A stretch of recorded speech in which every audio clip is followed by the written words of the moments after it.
Hello friends. आजकल ज़्यादातर लोग जितना हेयर फॉल से परेशान हैं उससे कई ज़्यादा डैंड्रफ को लेकर परेशान हैं।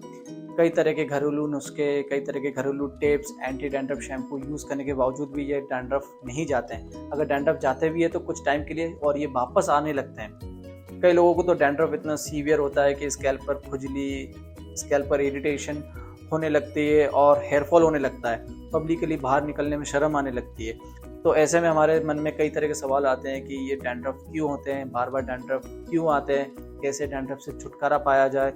डैंड्रफ से अगर जो हेयर फॉल हो रहा है क्या वो हेयर दोबारा रीग्रो होते हैं, अगर होते हैं तो कैसे रीग्रो करें। तो चलिए सब कुछ डिटेल्स में जानने की कोशिश करते हैं। सबसे पहले हम जानेंगे कि ये डैंड्रफ बार बार क्यों होते हैं। तो देखिए, डैंड्रफ बनने के कई रीज़न हैं, जिनमें से जो मेन रीज़न है वो है ऑयली स्कैल्प और fungal infection. Oily scalp east और फंगस को पनपने देते हैं, जिस वजह से हमारे स्कैल्प के ऊपर डेड स्किन लेयर बनने लगती है, जिसे हम डैंड्रफ बोलते हैं, और खुजली होने लगती है। अब ये जो ऑयली स्कैल्प है इसके पीछे का भी रीज़न है। जब हमारे स्कैल्प के ऊपर प्रॉपर मॉइस्चर नहीं बन पाता है या फिर हम जब प्रॉपर पानी नहीं पीते हैं, कम पानी पीते हैं, तब स्कैल्प को मॉइस्ट रखने के लिए, प्रोटेक्ट करने के लिए ये सीबम मीन्स ये ऑयल निकलता है, तब ये ऑयली स्कैल्प बनता है। इसके अलावा डैंड्रफ बनने के और भी कई रीज़न हैं, जैसे कि क्लाइमेटिक कंडीशन, सीज़न चेंज होने की वजह से, देन स्किन टाइप, किसी किसी की स्किन 12 महीने ड्राई होती है, किसी के पर्टिकुलर सीज़न चेंज होने के बाद होता है। तो ये कई सारे रीज़न हैं। देन इसके अलावा डस्ट, पॉल्यूशन, प्रॉपर हेयर को क्लीन नहीं रखना, प्रॉपर हेयर को वॉश ना करना रेगुलरली, इसके अलावा गीले बालों में ऑयलिंग करना।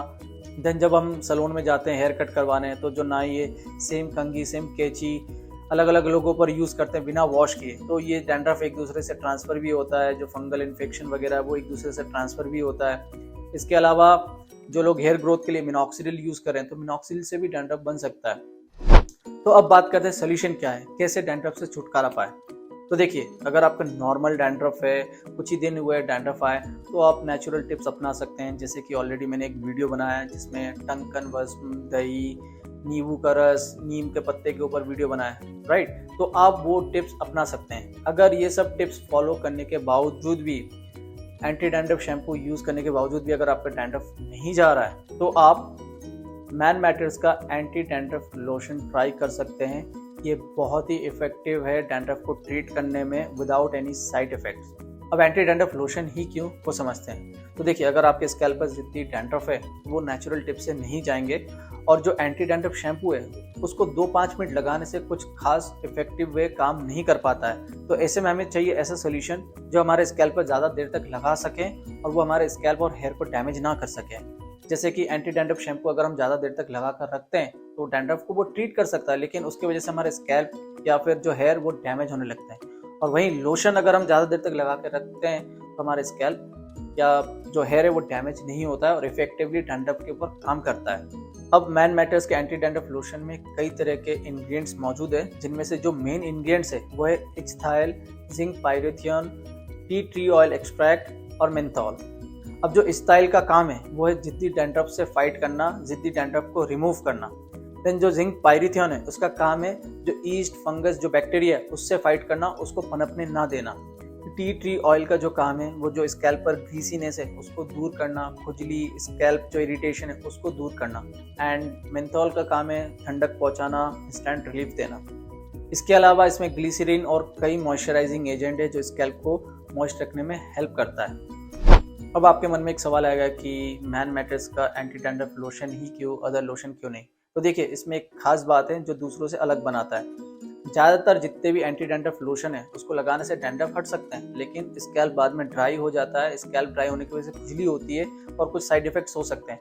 वही man matters anti dandruff lotion में मॉइस्चराइजिंग एजेंट भी है, जिस वजह से स्कैल्प आपके ड्राई नहीं होता है। डैंड्रफ तो जाएंगे जाएंगे, कोई साइड इफेक्ट्स नहीं है। इसके अलावा स्कैल्प मॉइस्ट रहेंगे और खुजली नहीं होगी।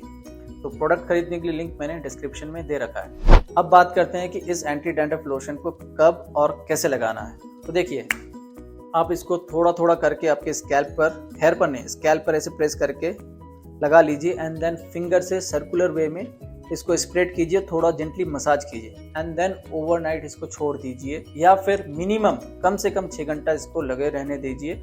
उसके बाद आप मॉर्निंग में मैन मैटर्स के एंटी डैंड्रफ शैम्पू से उसको वॉश कर सकते हैं। तो ये जो लोशन है आपको वीक में 2 से 3 बार यूज़ करना है, 2 से 3 दिन के गैप देकर यूज़ करना है। मैन मैटर्स का एंटी डैंड्रफ लोशन इतना इफेक्टिव है कि फर्स्ट यूज़ से ही आपका जो स्कैल्प इरिटेशन है, जो खुजली है, उससे आपको रिलीफ मिलना स्टार्ट हो जाएगा। और ये 5th यूज़ से आप विजिबल रिजल्ट देखेंगे कि आपका डैंड्रफ गायब हो गया, डैंड्रफ कम हो गया। और 10th यूज़ में आपका जो बार बार डैंड्रफ रिपीट हो रहा है वो रिपीट होना बंद हो जाएगा।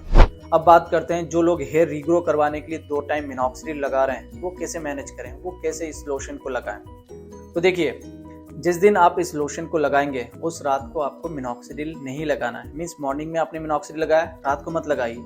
नेक्स्ट डे जब आप ये लोशन नहीं लगा रहे उस दिन आप दोनों टाइम मिनॉक्सिडिल लगा लीजिए, सिंपल है। अब एक मेन सवाल ये है कि जो हेयर डैंड्रफ की वजह से झड़ गए क्या वो वापस रीग्रो हो सकते हैं?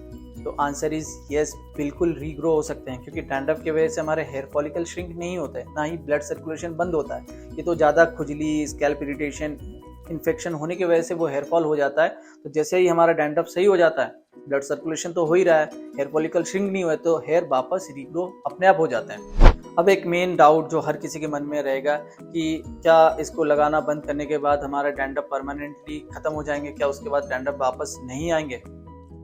तो देखिए, अगर हम सब कुछ सही से फॉलो करते हैं, रूटीन वगैरह सब कुछ सही से फॉलो करते हैं, तो डैंड्रफ वापस नहीं आएंगे। लेकिन जहां हम लापरवाही करना स्टार्ट करेंगे डैंड्रफ वापस आ सकते हैं। फॉर एग्जांपल, मलेरिया, डेंगू होने के बाद जब हम ट्रीटमेंट लेते हैं, ट्रीटमेंट लेने के बाद ठीक हो जाते हैं, तो वापस अगर मच्छर के पास जाए या मच्छर वापस काटे तो डेंगू मलेरिया फिर से हो सकता है ना, राइट? तो हमें क्या करना पड़ेगा? मच्छर से बचना पड़ेगा। सेम वैसे ही जब डैंड्रफ खत्म हो जाए, डैंड्रफ ठीक हो जाए, तो हमें कुछ टिप्स है वो फॉलो करना रहता है। अगर वो सब कुछ मेंटेन करके चलते हैं तो डैंड्रफ वापस नहीं आएंगे। और उसके लिए आपको क्या करना पड़ेगा? फर्स्ट एंड फॉरमोस्ट, आप रेगुलर हेयर को वॉश कीजिए, क्लीन रखिए, ताकि डस्ट पॉल्यूशन हमारे स्कैल्प पर ना जम पाए। गीले बालों में कभी भी ऑयलिंग ना करें। थर्ड पॉइंट ये है कि जब भी आप हेयर कट करवाने सैलून में जाए तो बार्बर को बोलिए कि वो जो सीजर है और जो कॉम है उसको अच्छे से क्लीन कर ले, सैनिटाइज कर ले, देन ओनली उसको यूज़ करने के लिए बोलिए। देन आपको रेगुलर पानी ज़्यादा से ज़्यादा पीना है, या फिर फ्रूट सैलड्स ये सब ज़्यादा खाना है, जिससे कि आपके स्कैल्प पर मॉइस्चर बने। योग एक्सरसाइज कीजिए जिससे कि आपके स्कैल्प पर प्रॉपर मॉइस्चर बने, सीबम ज़्यादा ना निकले और ऑयली स्कैल्प ना हो। तो ट्राई कीजिए मैन मैटर्स का एंटी डैंड्रफ लोशन और एंटी डैंड्रफ शैम्पू। प्रोडक्ट खरीदने के लिए लिंक मैंने डिस्क्रिप्शन में दे रखा है। और साथ ही साथ जो टिप्स मैंने बताया, जो प्रिकॉशंस मैंने बताया, उसको फॉलो कीजिए, आपके डैंड्रफ वापस नहीं आएंगे। आई होप वीडियो बहुत ही इन्फॉर्मेटिव, बहुत ही हेल्पफुल है। अगर आपके मन में कोई सवाल, कोई सजेशन, कोई डाउट हो तो आप यहाँ पर कमेंट कर सकते हैं। अगर आप मुझे पर्सनली मैसेज करना चाहते हैं तो आप मुझे इंस्टाग्राम पर भी मैसेज कर सकते हैं। तो मिलता हूँ नेक्स्ट वीडियो में कुछ और नए जेन्युइन टिप्स के साथ। धन्यवाद।